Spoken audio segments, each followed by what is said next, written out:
Hello friends, welcome to my channel beautiful soul. So ನಾನು ನಿಮ್ಗೆ ಇವತ್ತು ಒಂದು ಕ್ವಿಕ್ ಆ್ಯಂಡ್ ಸಿಂಪಲ್ ಆಗಿರೋ ಪೆಪ್ಪರ್ ರಸ ಹೇಳ್ಕೊಡ್ತಿದ್ದೀನಿ, ಅಂದರೆ ಮೆಣಸಿನ ಸಾರು. ಬನ್ನಿ, ಅದಕ್ಕೆ ಬೇಕಾಗಿರೋ ಇಂಗ್ರೀಡಿಯೆಂಟ್: 1-2 ಚಮಚ ಕಾಳುಮೆಣಸು ತೊಗೊಂಡಿದ್ದೀನಿ, ಜೀರಿಗೆ 1 ಸ್ಪೂನು, ಇದು ಬೆಳ್ಳುಳ್ಳಿ ಹೆಸಲು 10, 1 ಇಂಚ್ ಶುಂಠಿ, ಮತ್ತು ಟರ್ಮರಿಕ್ಕು, ಕೊತ್ತಂಬರಿ ಸೊಪ್ಪು, ಮತ್ತು 3/4 ಹುಣಸೆ ರಸ. ಮತ್ತು ನಾನಿಲ್ಲಿ ಒಗ್ಗರಣೆಗೆ ಬಂದ್ಬಿಟ್ಟು ತುಪ್ಪ ತಗೊಂಡಿದ್ದೀನಿ, ಮತ್ತು ಇಂಗು 1 ಚಮಚ, ಸಾಸಿವೆ, ಕರಿಬೇವು, 2 ಒಣಮೆಣಸು. ಬನ್ನಿ ಇವಾಗ ಹೇಗೆ ಮಾಡೋದು ಅಂತ ನೋಡೋಣ.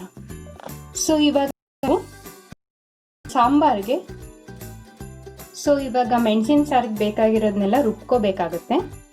ಸೊ ಮೆಣಸು, ಜೀರಿಗೆ, ಬೆಳ್ಳುಳ್ಳಿ, ಶುಂಠಿ. ಸೊ ಇದನ್ನ ಸ್ವಲ್ಪ ನೀರು ಹಾಕೊಂಡು ತರಿಯಾಗಿ ರುಬ್ಕೊಳ್ಳಿ. ಸೊ ಇವಾಗ 1/4 ಲೀಟ್ರ್ ನೀರು ತಗೊಂಡಿದ್ದೀನಿ. ಇದು ಸ್ವಲ್ಪ ಬೆಚ್ಚಗಾದ್ಮೇಲೆ ನಾವು ರುಬ್ಬಿಟ್ಟಿರೋ ಅಂಥದ್ದು ಮಿಶ್ರಣವನ್ನ ಇದಕ್ಕೆ ಸೇರಿಸೋಣ.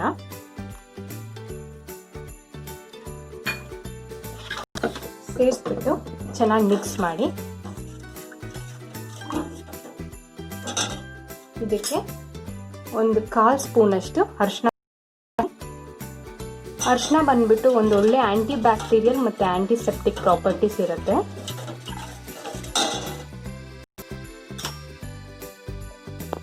ಸೊ ಇದನ್ನೊಂದು ಒಳ್ಳೆ ಮಿಕ್ಸ್ ಕೊಡಿ. ನಾವು ಇದಕ್ಕೇನೆ ಉಪ್ಪು ಸೇರಿಸ್ಕೋಬೇಕು. ಫಸ್ಟೇನೆ ರುಚಿಗೆ ಹಾಕೊಂಡ್ಬಿಡಿ.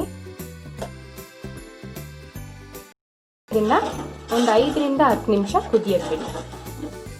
ನೋಡಿ, 2 ನಿಮಿಷ ಚೆನ್ನಾಗಿ ಇದರಲ್ಲಿ ಇನ್ಫ್ಯೂಸ್ ಆಗಿದೆ ಮೆಣಸಿಂದು ಎಲ್ಲ. ಸೊ ಇವಾಗ ಇದಕ್ಕೆ ಹುಣಸೆಹಣ್ಣು ರಸ ಹಾಕ್ಬಿಡೋಣ. ಹುಣಸೆಹಣ್ಣು ರಸ ಸೇರಿಸಿದ್ಮೇಲೆ ಇದನ್ನ ಚೆನ್ನಾಗಿ 5 ನಿಮಿಷ ಕುದಿಲಿಕ್ಕೆ ಬಿಡಿ. ಸೊ ನಾವೀಗ ಒಗ್ಗರಣೆಗೆ ರೆಡಿ ಮಾಡ್ಕೊಂಬಿಡೋಣ. ಒಂದು ಪ್ಯಾನ್ಗೆ ತುಪ್ಪ ಹಾಕ್ಕೊಳ್ಳಿ. ನೀವು ಎಣ್ಣೆ ಬದಲು ತುಪ್ಪ ಹಾಕೊಂಡ್ರೆ ಒಳ್ಳೆ ಫ್ಲೇವರ್ ಬರುತ್ತೆ.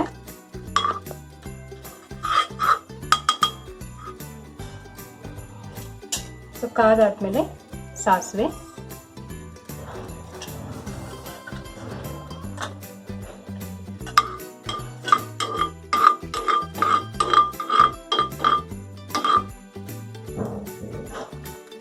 ಒಂಚೂರು ಇಂಗು ಒಳ್ಳೆ ಫ್ಲೇವರ್ ಕೊಡುತ್ತೆ ರಸಕ್ಕೆ. ಕರಿಬೇವು, 1 ಒಣಮೆಣಸು.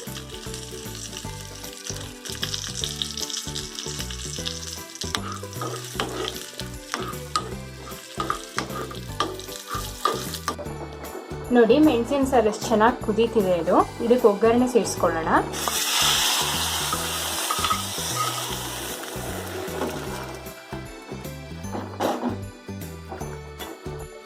ಸೊ ಫ್ರೆಂಡ್ಸ್, ನಿಮ್ಗೆ ಯಾರಿಗಾರು ಇವಾಗ ಕೋಲ್ಡ್ ಇರುತ್ತೆ, ಕಫ ಕಟ್ಟಿರುತ್ತೆ, ಆಮೇಲೆ ಥ್ರೋಟ್ ಇಚ್ಚಿಂಗ್ ಇರುತ್ತೆ, ಇಲ್ಲ ಲೈಟಾಗಿ ಜ್ವರ ಇದ್ರೂ ಸಹ ಈ ಮೆಣಸಿನ ಸಾರು ಇದೆಯಲ್ಲ, ಇದನ್ನ ಸೂಪ್ ಥರ ಸಹ ನೀವು ಕುಡಿಬಹುದು. ಸೊ ಫೈನಲ್ ಆಗಿ ಇದಕ್ಕೆ ಕೊತ್ತಂಬರಿ ಸೊಪ್ಪು ಹಾಕೊಳ್ಳಿ. ಇದೊಂದು ಒಳ್ಳೆ ಫ್ಲೇವರ್ ಕೊಡುತ್ತೆ. ಸೊ ಫ್ರೆಂಡ್ಸ್, ಈ ರಸನ ನೀವು ಮಾಡಿ ಹೇಗಿತ್ತು ಅಂತ ಹೇಳಿ. Thank you.